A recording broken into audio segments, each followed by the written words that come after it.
प्यारे बच्चों, आज की ऑनलाइन क्लास में आपका स्वागत है।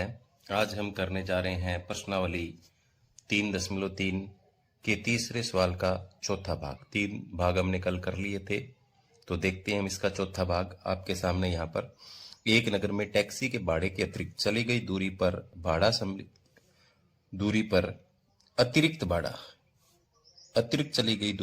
सम्मिलित किया गया। 10 किलोमीटर दूरी के लिए भाड़ा 105 रुपये है था। 15 किलोमीटर दूरी के लिए भाड़ा 155 रुपये है। नियत भाड़ा था प्रति किलोमीटर भाड़ा क्या है? एक व्यक्ति को 25 किलोमीटर यात्रा के लिए कितना भाड़ा देना पड़ेगा? तो इसके अंदर हम क्या करेंगे, इसको मानेंगे। तो हल करने के लिए यहां हम मान लेंगे, माना टैक्सी का नियत भाड़ा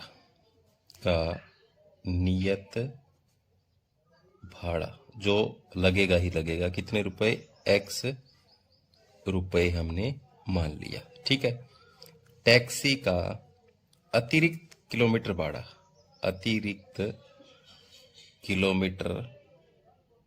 भाड़ा ये हम मान लेते हैं y रुपए। ठीक है। अब देखो, प्रश्नानुसार हम चलते हैं। प्रश्नानुसार जैसे ये कहेगा उस हिसाब से हमें लिखते हैं। देखो, एक नगर में टैक्सी के भाड़े के अतिरिक्त चली गई दूरी पर भाड़ा अतिरिक्त सम्मिलित किया गया। तो 10 किलोमीटर दूरी के लिए है, तो 10 किलोमीटर के लिए x तो लगेगा ही लगेगा। आपको पता है x तो लगना ही लगना। और साथ में 1 किलोमीटर पर y लगता है, तो 10 किलोमीटर के लिए कितना लग जाएगा? 10y। और बराबर टोटल कितने रुपए देता है वो? 105 रुपए देता है। तो समीकरण नंबर 1 ये बन गई। इसी तरह से दूसरे में क्या, देखो 15 किलोमीटर है, तो x तो उसका लगना ही लगना, और साथ में अतिरिक्त कितना?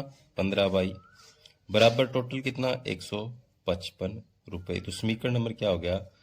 2 हो गया। तो हमें इसको करना किस विधि से है? प्रतिस्थापन विधि से हल करना है। तो हम यहां पर क्या करेंगे, यहां समीकरण नंबर 1 से क्या, x जमा 10y बराबर 105, x का मान निकालेंगे हम यहाँ पर। तो क्या हो जाएगा? 105, 10y इधर जाएगा तो क्या चला गया? 10y। ये हो गया हमारा x का मान। यहाँ पर अगर चाहो तो इसको समीकरण नंबर आप 3 भी मान दे सकते हो x के मान को। ठीक है। अब क्या करेंगे, समीकरण नंबर 3 से x का मान किस में रखने पर? 2 में रखने पर हम इसका मान समीकरण नंबर कितने में रख देते हैं? 2 में रख देते हैं। तो x का मान हमारे पास ये है और समीकरण हमारे पास 2 ये है। तो x की जगह क्या रखेंगे? 105 जमा 10y रखेंगे। तो x की जगह यहाँ रखेंगे 105 माइनस 10y, पहले यहाँ पर इसके साथ 15y ये लिखेंगे 155। 105 तो इधर चला जाएगा, 10 ये माइनस का है, 15 प्लस का है, तो 5y तो प्लस के इधर बच गए। 155 माइनस इधर गया 105 हो गया। ठीक है। तो 5y बराबर 155 में से 105 गए, कितना बच जाएगा? 50। तो y बराबर कितना हो गया? 50, और बटे में ये 5 आ जाएगा इधर, 5 दाएं 50। तो y का मान कितना आ गया? 10 आ गया। y का मान कितना आ गया? 10। तो y का मान समीकरण 3 में रखने पर, y का मान समीकरण 3 में रखने पर हम y का मान समीकरण 3 में रखते हैं। तो x बराबर क्या है? 105 माइनस 10 गुणा में y का 10। तो यहाँ पर 105 माइनस में 10 दाएं 100, तो कितना बच गया? 5। तो x का मान कितना आ गया? 5। अब आप देखो, x क्या माना था? नियत भाड़ा, यानी 5 रुपए सबके लगने ही लगने हैं। इसके अलावा प्रति किलोमीटर कितने रुपए लगने हैं? 10 रुपए। तो यहाँ पर नियत भाड़ा आ गया, कितना? 5 रुपए। अतिरिक्त किलोमीटर भाड़ा ये कितना आ गया? 10 रुपए। तो हमें कितने का निकालना है? 25 किलोमीटर दूरी के लिए भाड़ा बताना है आपको। तो 5 तो सबके लिए लगता है 5 प्लस में 25 किलोमीटर चलेगा और 1 किलोमीटर का 10 है, तो 5 जमा में कितना हो गया 25 दाएं, ये हो गया 250, तो 255 रुपए आ गया। अब उसको 25 किलोमीटर यात्रा करने के लिए, जाने के लिए कितने रुपए भाड़ा देना पड़ेगा? 255 रुपए भाड़ा देना पड़ेगा।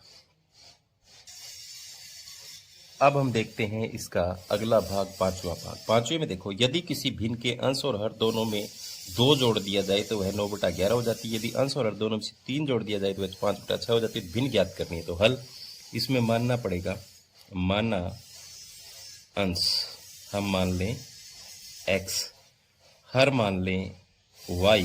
तो आपको पता है भिन्न क्या होती है, x अंश बटा हर होती है, तो x बटा y होगी। अब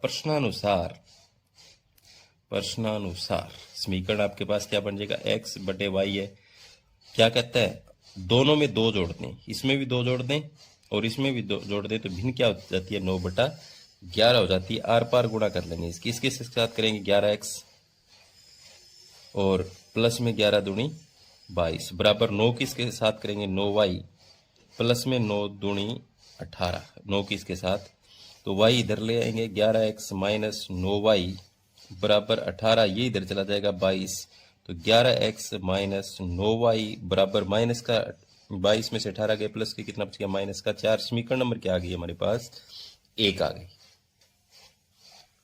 अब देखो दूसरे कंडीशन में क्या कहता है, x बटा y, दोनों में क्या जोड़ते हैं 3 जोड़ते हैं, अंश और हर में, तो भिन्न कितनी हो जाती है आपकी 5/6 हो जाती है।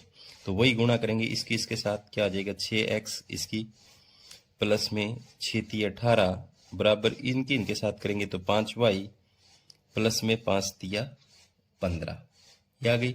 अब उसी तरीके से y इधर लाएंगे 15 और ये इधर जाएगा माइनस हो जाएगा 18, तो 6x माइनस 5y बराबर कितना बच गया माइनस का 3। समीकरण नंबर क्या होगी 2 होगी हमारे पास यहाँ पर। अब क्या करेंगे हम, समीकरण नंबर 2 से कर लो चाहे 1 से कर लो, आपको मान निकालना है। तो यहाँ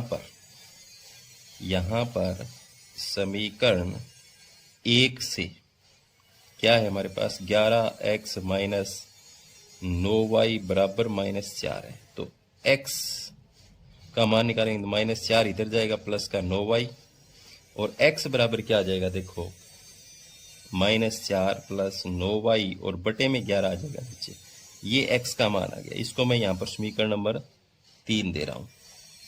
x का मान समीकरण 2 में रखने पर क्योंकि हम इसको प्रतिस्थापन विधि से हल कर रहे हैं, तो 2 समीकरण हमारे पास क्या 6x माइनस 5y प्लस बराबर -3 है, तो 6। अब x का मान समीकरण 2 में अगर हम रखेंगे तो 2 हमारे पास 6 है और ब्रैकेट में क्या है -4 प्लस 9y, यहाँ पर x का मान हमने रख दिया और माइनस में 5y है और बराबर में कितना है -3 थी। ये हमारे पास समीकरण नंबर 2 थी, 6x दिया है तो x की जगह हमने ये रख दिया।